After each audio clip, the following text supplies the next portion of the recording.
What is up, ladies and gentlemen of the U-verse? It's your boy Mountain Moto, coming at you with a rant, or informational, or maybe it's rant-formational, I don't know. Basically, what I want to talk to you about this rant-formational video is about being a human being. Let's roll the rant-formational, sync up the cameras, and let's go. So what do I mean, what it means to be a human? Well, in this case, I'm talking about sex. And I don't mean getting down, I don't mean getting busy, I don't mean doing the do. I mean human sexuality. Breaking it down to gender, how we identify ourselves, how we represent ourselves to society, who we're sexually attracted to, and even the genetic 23rd pairing of our 46 chromosomes is our gender markers. As we were taught in elementary school or junior high, I can't remember, it was a long time ago, you know, the XX, XY dichotomy that we were all taught was an absolute. Turns out, new scientific theories, just like that one was a scientific theory, not a scientific fact. Our understanding of the human genome in the last 10-15 years has grown exponentially. Our understanding of the human experience, meaning what it is to be human, has grown exponentially as well. And a lot of that has come through mapping the human genome in far greater detail and across far greater example groups than we had originally available to us back in the 70s and 80s and 90s and even into the 21st century. Recently we found it's possible to have more than two chromosomes in your 23rd pair, and while that does bring a higher risk of certain genetic abnormalities, it's not a death sentence. And there are perfectly normal, healthy human males and females out there with 3 chromosomes in their 23rd pair, either super males, XYYs, or I think it's called an X trisome, which is, you know, a female with XXX in their 23rd pairing. Now, while it is extremely rare that a human with 3 chromosomes in the 23rd pairing is completely normal and healthy and fertile and able to give normal, healthy, fertile offspring, it does happen. So keep that in mind. Our understanding of the human experience is continuously expanding, and many of these things that we deem choices are not choices for most of us. I want to talk to you guys about hatred, about the vitriol, about the animosity that I've seen prevalent in the YouTube community lately. I want to question you guys where this hate comes from, because honestly, I don't get it, man. I don't understand why we're all pissed off at people for what we call a lifestyle choice, or what some of you, not we, I ain't involved in that, but for what some people, look at that dog, call a lifestyle choice that A, I've come to the conclusion isn't a choice, and I'll explain that in a minute, and 2, or B, doesn't fucking affect you. Why are you pissed off about somebody else's choice? That's like you getting mad at somebody because you go to a restaurant and the guy at the table next to you orders a burger and you really want chicken. So get fucking chicken. I'm doing my best to not respond to hate with hate, because hate begets hate, and the only way to end that cycle is to bring enlightenment. And I'm not saying that hate speech is okay and it will be forgiven. I'm just saying I'm not going to return it. Clear on that point. I'm not going to return it in this video. I know when I was growing up, homosexuality, transgender, dysphoria, whatever it's called now, that's a name that was given to the transgender segment of the population by the straight segment of the population, and there's a reason for that. It's calling it a dysphoria makes it sound like something that can be cured. You can't cure me of who I am. You can't cure a trans person of who they are. And if gays or homosexuality or pansexuality or transgenders were the accepted norm of our society, don't give me that shit about the human race would cease to exist. I don't think that's actually the case. But, especially with pans. Pansexuals, if you don't understand it, look it up. It's an absolutely beautiful thing where they fall in love with the person, not the gender. So they are one of the few sexuality segments that, in a way, I can see the argument for having a choice. Bisexual is the other one. If you're heterosexual, you don't have a choice. If you're homosexual, you don't have a choice. So what do I want to talk to you guys about sex for? Well, I'm a child of the 80s and the 90s. And being a geek, I grew up with Bill Nye, the science guy. I love that show. Absolutely love that show. It was my favorite show on PBS during the 90s. When I was in my 20s, by the way, that's how deep my dorkdom goes. I was a 20-year-old watching Bill Nye, the science guy on PBS. Anyway, I grew up with Bill Nye, the science guy. Bill Nye has recently launched a new television show called Bill Nye Saves the World. Whatever the fuck that means.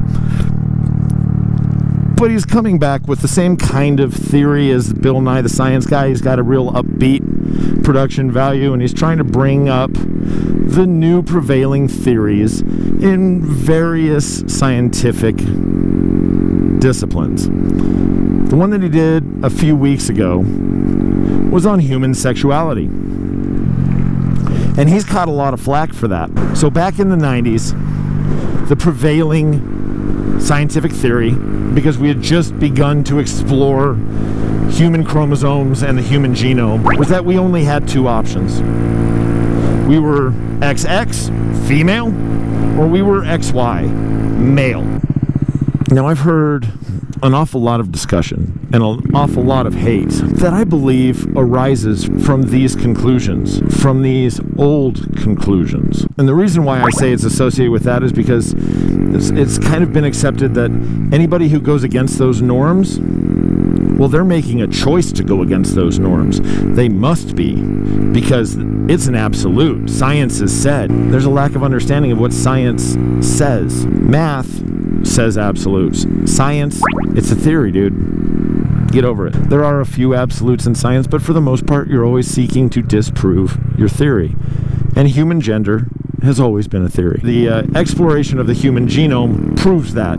If we knew absolutely everything back in the 80s, there wouldn't be any more research. We already know everything, right? They're absolutes. Why? We've got nothing left to learn. We got a shit ton to learn. But we were all taught that, and we listen to the mainstream media that tells us that it's an absolute. Anybody that makes a choice to go outside of those accepted norms is doing just that. They're choosing to go against nature. I've always had a problem with that. I've always had a problem with the choice argument. And here's why. I never had a choice. Did you?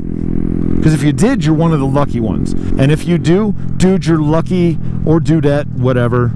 I'm jealous, because I wish I had a choice. I really do. I would so much rather have, oh, that's a happy dog with a ball. I would so much rather have 100% of the population be my picking ground to find my ideal life partner. My ideal partner in life. My ideal person to go with me and share life's journeys with.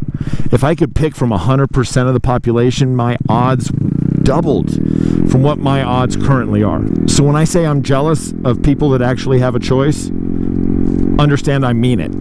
I seriously am. I'm jealous of the people that have a choice. I don't. I was born a heterosexual male. I have never deviated from that. I've never had a feeling that it was wrong, that it wasn't me. Never in my life. That's just who I am. There's nothing wrong with that. It's just who I am. Now, speaking with individuals in... Oh, I thought this went out somewhere. Oops.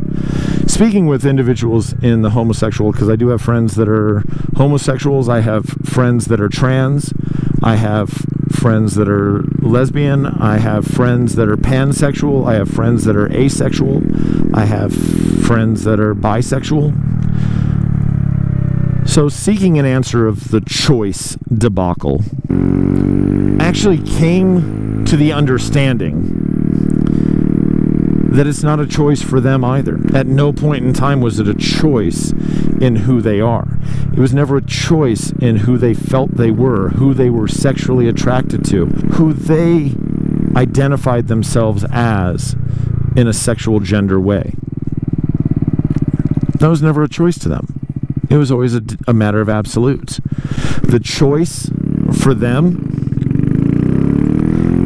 was to conform with the socially accepted norms and deny themselves who they were, which causes untold mental heartache and hardship and damage.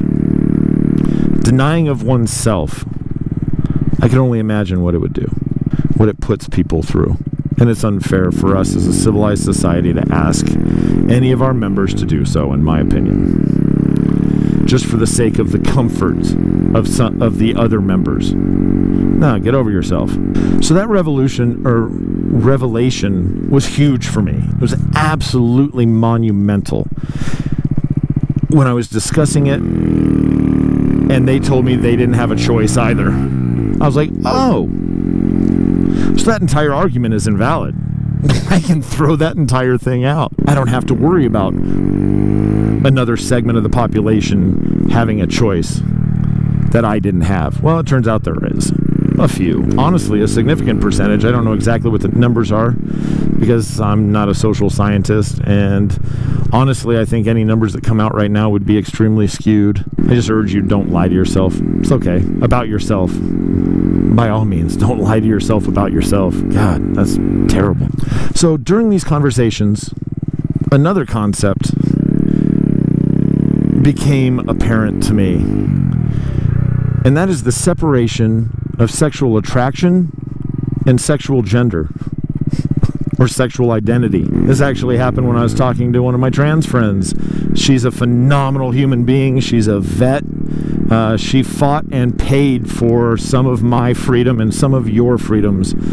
So think about that next time you're insulting a trans, or next time you're insulting somebody who's gay or lesbian, or you're insulting another human being for who they are. Sorry, a little bit of anger came out there, and it's because I get a little passionate when it comes to our vets. It's a volunteer force, people. They voluntarily give up their freedoms for yours. But when I was talking to her, it came out in the conversation that she's transgender. I thought she was a lesbian. I only knew her as a woman. And I also knew that she had a girlfriend. So that kind of set off little rockets in my head and lit up another couple light bulbs. So gender and your sexual attraction are separate. And then I saw Bill Nye's episode, which I apologize, I cannot find the full episode on YouTube to link.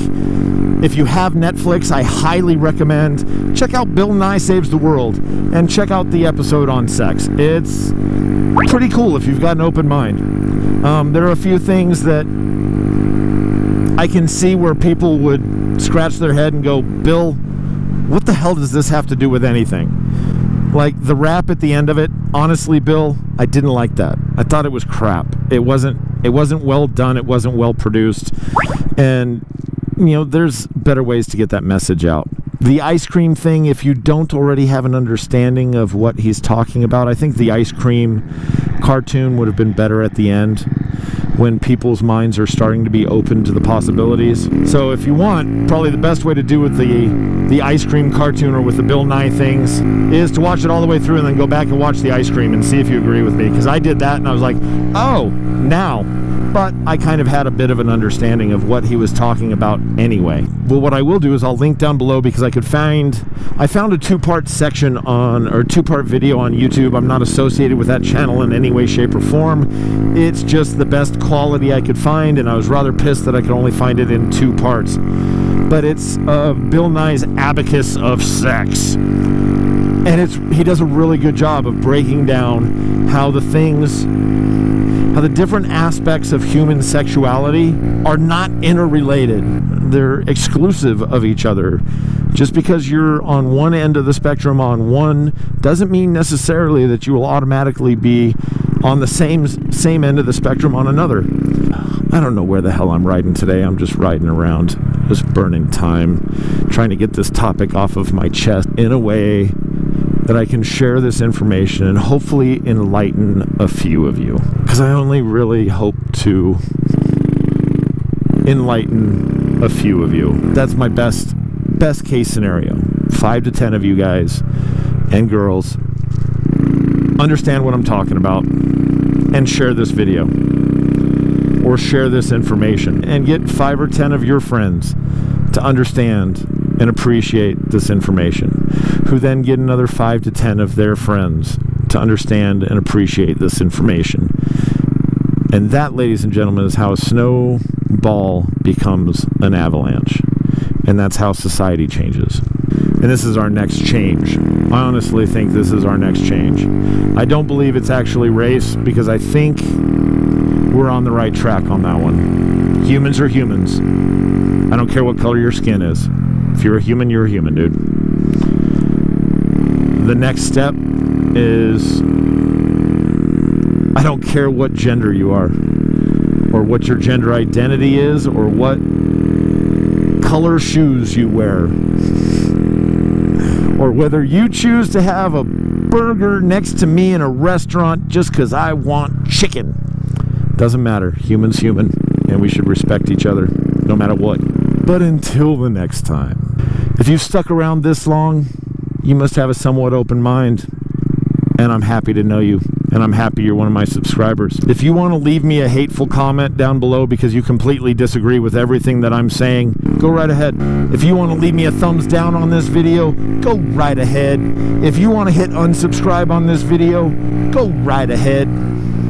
I'm not doing this for the money. I'm not doing this for the fame. I'm doing this for the information. And if you're not going to open your mind, that's fine with me. You can move on and be happy with yourself. But even to those individuals, you know I love you. Keep that shiny side up. And until the next time, peace. You can come over, dude. You've got plenty of room.